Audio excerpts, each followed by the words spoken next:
वालेकुम नाजरीन, मैं आदि शराजी। यह तुहाडा अपना चैनल पंजाबी पॉइंट। तो जनाब मेरी हर दफ़ा गुजारिश होंदी है तुस जनाब मेरे चैनल में सबसक्राइब किया करो जेडी भाई भी मेरे वीडियो वेखते हैं। तो नाल जनाब वीडियो में अगे शेयर भी किया करो, तो लाइक ज़रूर किया करो, तो कमेंट ज़रूर किया करो जनाब। तो क्योंकि हौसला अफजाई करोगे तो जनाब मैं कोशिश कराँगा अच्छी तो अच्छी वीडियो बनाने की। तो जनाब मैं इस वक्त मौजूद हाँ, मेरी लोकेशन जी फ्लैटी होटल की है। तो मैं सोचा चलो इस बहाने मैं एक तो अपने नाजरीन फ्लैटी होटल ही अंदरों विखा देंगा, तो दूसरा जनाब नाल अपना वीलॉग ही मुकम्मल कर देंगा। तो वीलॉग की असी तो काम जाए जट जाए बंदे हैं, तो सानू की खबर दे सकते हैं जनाब। बड़े बड़े बड़े साफी ने जोड़े खबर देंगे ने जनाब। साड़ी तो छोटी वीलॉगड़ी होंगी है जी असी कर रहे हैं, तो जनाब वो भी सिर इमरान खान की मुहब्बत। इस तो इलावा होर सानू कोई कम नहीं होंदा।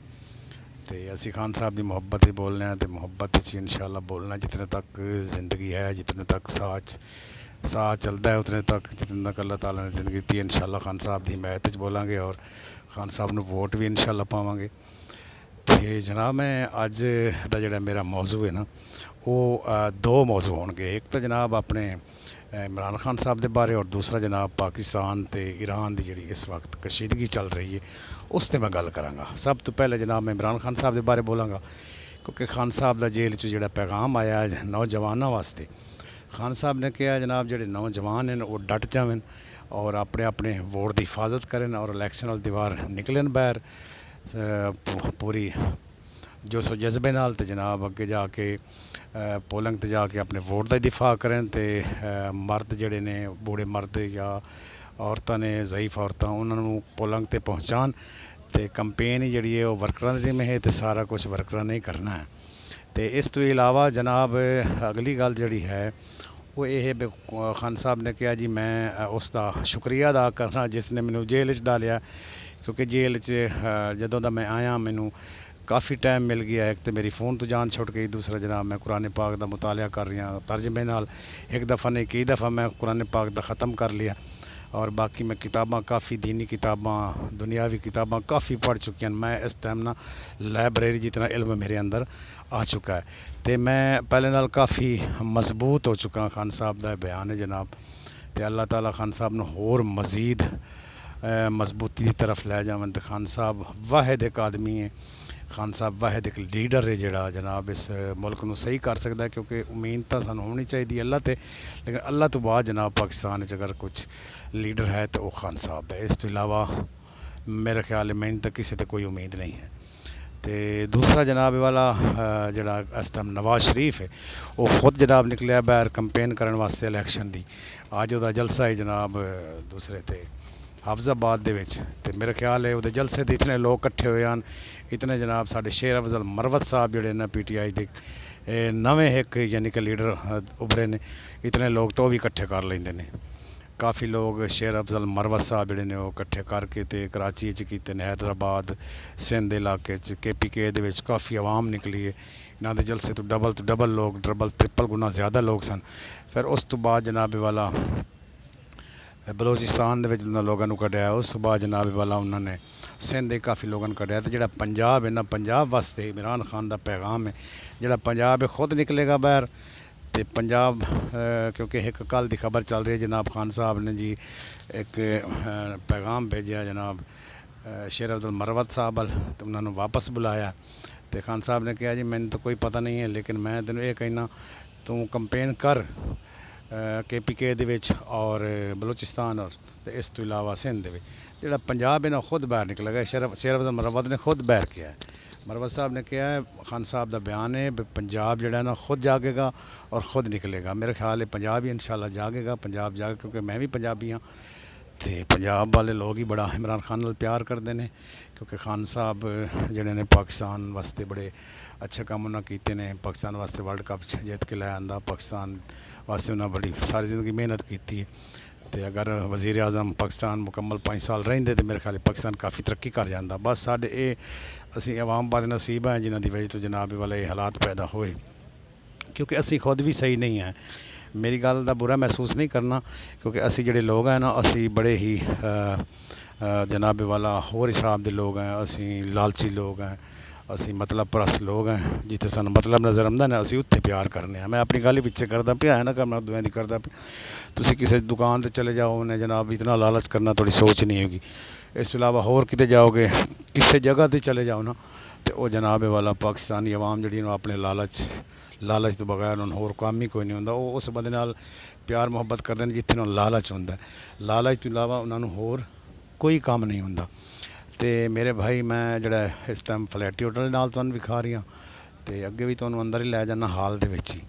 ਤੇ ਦੂਸਰੀ ਗੱਲ ਜਨਾਬ ਵਾਲਾ ਮੈਂ ਜਿਹੜੀ ਕਰਨੀ ਹੈ ਨਾ ਉਹ ਇਹ ਹੈ ਵੀ ਇਸ ਵਕਤ ਜਿਹੜੇ ਹਾਲਾਤ ਜਾ ਰਹੇ ਨੇ ਪਾਕਿਸਤਾਨ ਤੇ ਈਰਾਨ ਦੇ, ईरान ते पाकिस्तान की बड़ी मजबूत दोस्ती है जनाब, बड़े अरसे तो दोस्ती, अज दी नहीं बड़े अरसे तो दोस्ती है। और दोनों अवाम मुल्कों की आवाम जी आपस में बड़े उन्होंने तल्लकात हैं, बड़े प्यार मुहब्बत है। और इस तो इलावा इमाम रज़ा अलैहिस्सलाम का रोज़ा है, उत्थे हुसैन मासूम है कौम का रोज़ा है। तो क्योंकि पाकिस्तानी आवाम जी काफ़ी ईरान नू सपोर्ट करती है, ईरान नाल प्यार करती है। लेकिन जी ये जंग चल रही है इस वक्त, जो हालात कशीदा हो गए ना, मेरा ख्याल है बहुत गलत हो रही है। तो अल्लाह पाक दे के मैं भी दुआ करना, तुसी भी दुआ करो, अल्लाह ताला पाकिस्तान वास्ते आसानियाँ पैदा करे, तो ईरान वास्ते अल्लाह ताला मुआवजा विखावे, तो ये जंग रुक जाए। क्योंकि दोनों मुल्कों वास्ते बड़ा नुकसान है, अवाम वास्ते बड़ा नुकसान है। तो गैर मुस्लिम चाहते भी ये हुए ने भी मुसलमान मुल्क आपस में लड़े। इसराइल जड़ा ओदी पहली तो आखिरी सोच भी है भी पूरी दुनिया तो जंग फैलाई जाए और मुसलमानों आपस से लड़ाया जाए। तो जनाब मेरी रिक्वेस्ट है तुहाडे अगे, तो मेरी गुजारिश है तुहाडे अगे जनाब वाला ये लाजम है जोड़ा ना तुसी दुआ करनी है जनाब, खसूसी दुआ करनी है। अल्लाह ताला पाकिस्तान तो ईरान दे विच अमन फरमाए, आपस में बच जाए, दो भाई लड़नगे तो नुकसान जोड़ा ना बड़ा होएगा जनाब। इस तो अगे मैं हूँ जिथे असी आया है ना, अज मैं आया ये लिबार्ड एक इदारा है, वो तुहानूं मैं विखाना। नाजरीन एक लिबार्ड इदारा है माजूरा का, तो उन्होंने अज इवेंट है इत्थे, तो उत्थे असी आए लिबार्ड वोकेशनल ट्रेनिंग सेंटर। काफ़ी वड्डा इदारा है माजूरा का, नाबीने लोग इत्थे ट्रेनिंग हासिल करते हैं, तो जोड़े मुखैर लोग हैं इन्हों की मदद करते हैं, तो इदारा चलता है। जी वो अंदर हाल जिथे CM साहब ने आना है, और इस तो इलावा शाइस्ता परवेज़ मलक जी उन्हें भी आना, तो जनाब सीनियर एडवोकेट इतजाज हसन दी जोजा मोहतरमा भी इतने आना लिबार्ड वास्ते। अज तक प्रोग्राम शुरू नहीं होया, जो शुरू होएगा वो भी नाजरीन तुहानूं मैं विखावांगा इंशाअल्लाह ताला। सारा हाल है जनाब इत्थे दसी जावां अपने नाजरीन नूं, ये काफ़ी पुराना इदारा है जनाब लिबार्ड वोकेशनल ट्रेनिंग सेंटर। लिबार्ड का नाम है जी, यदी काफ़ी ब्रांचा ने, लाहौर दे एक दो ब्रांचा ने एदियां, और इन्होंने मुखैर हजरात जोड़े ने सपोर्ट करते हैं। सपोर्ट करने तो बाद इदारा चलता, इतने माजूर बच्चे ने जोड़े उन्होंने मुफ्त तालीम दी जाती है, नाल वजीफा दिता जाता है, नाल उन्होंने कन्वेंस दी जाती है जी उन्होंने जनाब उत्थों तक पहुँचाई और वापस घर पहुँचाते हैं। इस तो इलावा काफ़ी मुखैर हजरात इन्हों के स्पॉन्सर होंगे ने जोड़े इनू जनाब लीड करते हैं, और अगे जनाब इसनों मदद करके इन्ना जड़ा इदारा है ना, इदारा माजूर बच्चों जनाब फ्री जड़ा है वो अपना एजुकेशन भी नाल देंदा है। उस तो इलावा कंप्यूटर का कोर्स करांदा है, होर काफ़ी इन्होंने मदद करते हैं, व्हील चेयर भी नाल देंदे ने। तो जोड़े वीडियो मेरी लोग वेखणगे उन्होंने कोशिश करेंगे अगे तक शेयर करेंगे, क्योंकि माजूर लोगों ने पता चले इतने आके अपना दाखला लै सकते हैं। वो फ्री दाखला बिल्कुल ही नाल कन्वेंस ही देंदे ने, खासकर लाहौर दे जिन्ने माजूर बच्चे ने।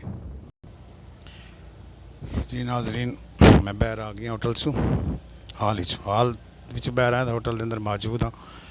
तो जनाब फ्लैटी होटल है, माल रोड नाल पंजाब असैम्बली के बिल्कुल ही नाल है, काफ़ी वड्डा होटल है। तो बाकी इमरान खान का जनाब पैगाम है नौजवानों वास्ते, तो वोट जोड़े ने वो ज़ईफ लोगों के, तो जोड़े ज़ईफ औरतां ने उन्होंने पहुँचाने पोलिंग ते नौजवानों के जिम्मे ड्यूटी लाई। पाकिस्तान जिंदाबाद, अल्लाह हाफिज़।